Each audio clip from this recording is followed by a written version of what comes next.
স্বপ্ন ছিল বাড়ি যাবে, কিন্তু আর বাড়ি যাওয়া হলো কই। কত আশা, কত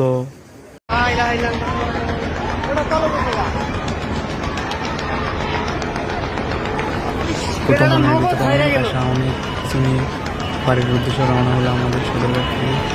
দু তিনটে ভাই, তিনজন তো অনেক নাই হয়েছে, নাই তিনজন একেবারেই তার পুরো শরীরে কিছুটা শুধু মাথা দিয়ে আছে।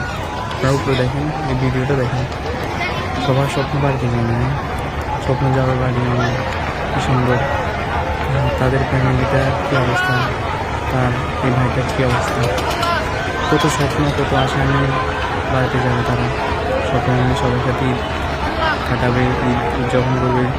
ঈদের সবাইকে নিয়ে একসাথে ঈদটা যাবে, নামাজ পড়বে, মা বাবা আত্মীয় স্বজন সবার সাথে থাকবে।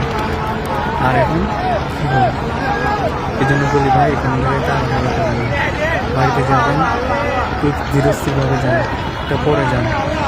আপনার জীবনের চাইতে, আপনার সময়ের চাইতে জীবনের মূল্য অনেক বেশি, এটা সবসময় মাথায় রাখতে হবে।